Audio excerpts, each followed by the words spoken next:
stage. I'm Will Cain with Jim Geraghty, who's going over, I think, what he needs to bolster himself after last night. No excuses, Jim? No excuses by Bob Schrum, a man who knows a thing or two about losing winnable races. So we are talking about Pennsylvania 12, right? I am. I was going to say that, that was the race I think I was following most closely, Will. Traditionally, when you have really bad news that overshadows everything else, the traditional snarky line is, other than that, Mrs. Lincoln has to play. But even Mrs. Lincoln had a rough night last night, Will, in the Arkansas Senate primary as well. Right, yeah. Well, we had a lot of semifinals last night, a lot of primaries.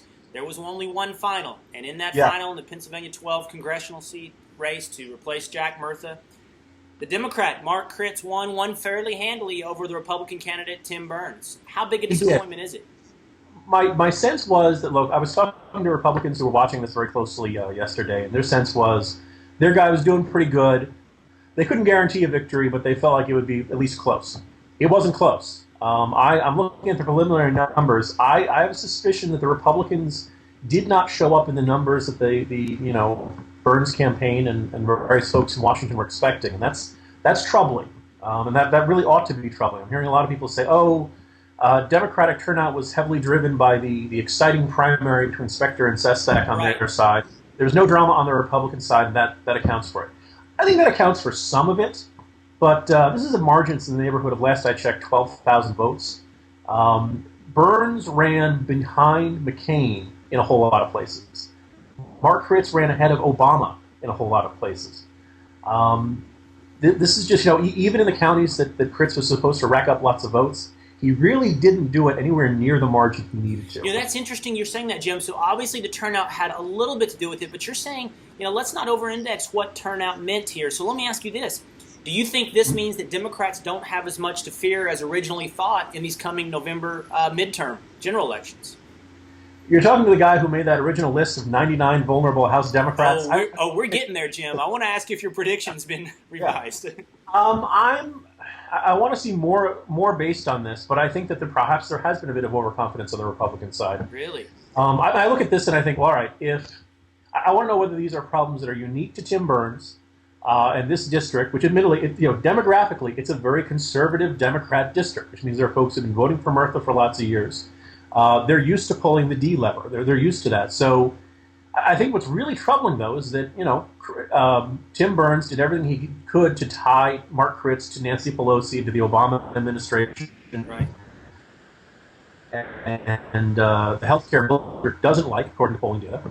But the voters didn't buy into it. They saw Mark Kritz as his own guy and believed that he was going to vote the values of the district and that he wasn't a crazy left-winger like Nancy Pelosi. So does this make you more insecure? insecure? Argument in a lot of House races this year. And if it didn't stick to Mark Kritz, you got to wonder how much it's going to stick to a lot of these other red districts. So, Jim, does this race make you more insecure about your prediction that the GOP can take back the House this fall?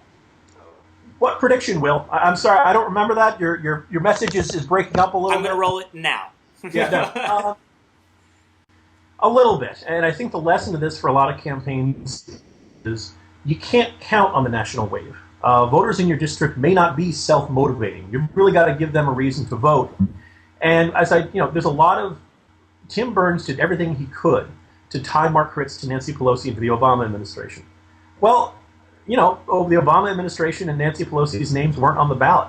Mark Kritz's was. And so you got to really make your case against your opponent, not just against abstract national Democrats, because a lot of Democrats can be running very far away from that November, and it worked for Mark Kritz. Yeah, I was going to say, which Kritz did. He wasn't a traditional Democratic candidate. He ran against the health care bill. But, Jim, you also find a little bit of solace in the district right next to Pennsylvania 12. Is that right? Yeah. One of the House races I had on my list is Paul Kanjorski, an incumbent Democrat, running against a Hazleton Mayor, Lou Barletta.